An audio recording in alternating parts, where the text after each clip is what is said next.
Good evening, Council. We have a request for $74,013.50. That's the balance of what was requested for the 2024 budget back in 2023, and it was short. So if you know a little bit about workman's comp, that's figured as a balance of your 3 years claims, in some formula that they use. So basically it's a non-negotiable type of item that we have to pay for. There are, however, some breaks that are involved in that that you can get, and we're on the higher end of the scale on those things. So kind of is what it is. Budget time this year, you fully funded this for 2025. So that's the good news. Got a motion by Councilman Emery to approve. Second by Councilman Steele. Is there anyone from the public that would like to speak to this particular issue? John, we appropriate, it's usually at $450,000, right? For the workman's comp. I would have to go back and dig up what the total was. So did you have more claims than what you did for the workman's comp? It's just due at the end of the year based on the other three. So I think it was one of those items that we were just a little bit shortchanged on.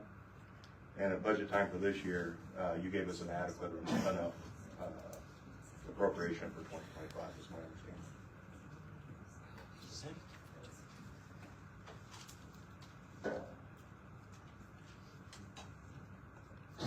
Lorraine White, Anderson, Indiana.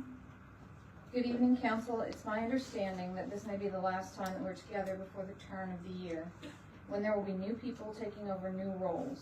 I think it's important that Council members scrutinize new money requests carefully and hold the department heads accountable to the budgets that they've been provided.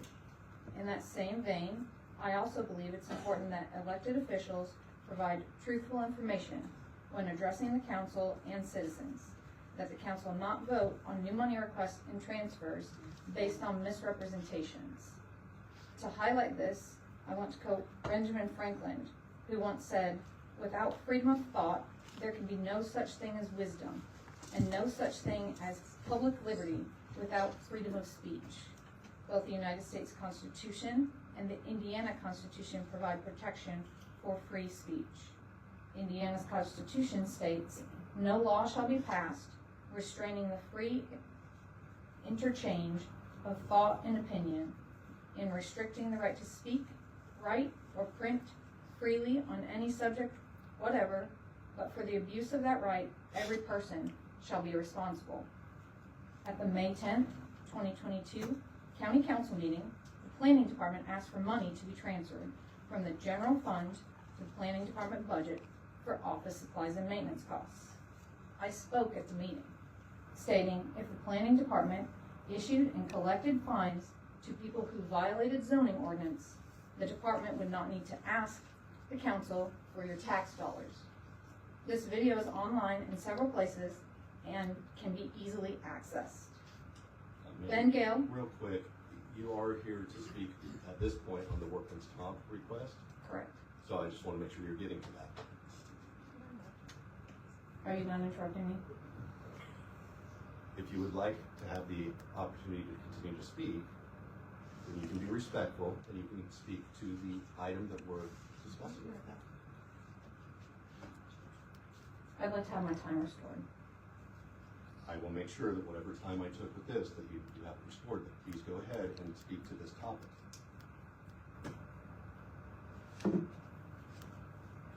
Ben Gale, who was the president of the council at that time, was apparently unable to comprehend how the collecting of fines would defray these planning department costs and save your tax dollars. Okay.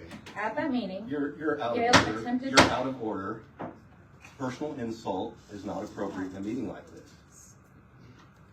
So again, would you please talk to this specific motion that's on the floor right now, not a history lesson of whatever you perceived. That's not what we're here to discuss.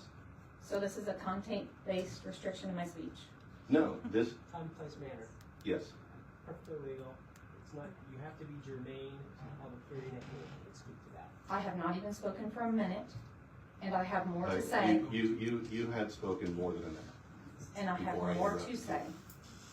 Well then, please speak. I will give you one more opportunity to speak towards this workman's comp request, because that's what's on the agenda, that's what we're dealing with right now. At that meeting, Gail attempted to stop me from speaking and opined that paying expenses from fines instead of the general fund, which was made up of your tax dollars, was a county commissioner issue. After that meeting, I subsequently reached out to the commissioners and requested that I be placed on the agenda to speak. The commissioners have no public comment period at their meetings. My request went unanswered, and I have never been allowed to speak at a commissioners meeting on this issue. Today, the commissioners have asked that you grant their new money request, providing them funds from the general fund.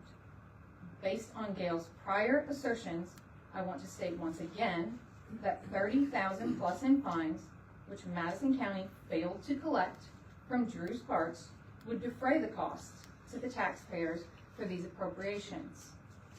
Since Ben informed me this was an issue the commissioners control, I am asking that you find out why the commissioners allowed these fines to be removed and ignored this issue for 2 years while they continued to request taxpayer funds.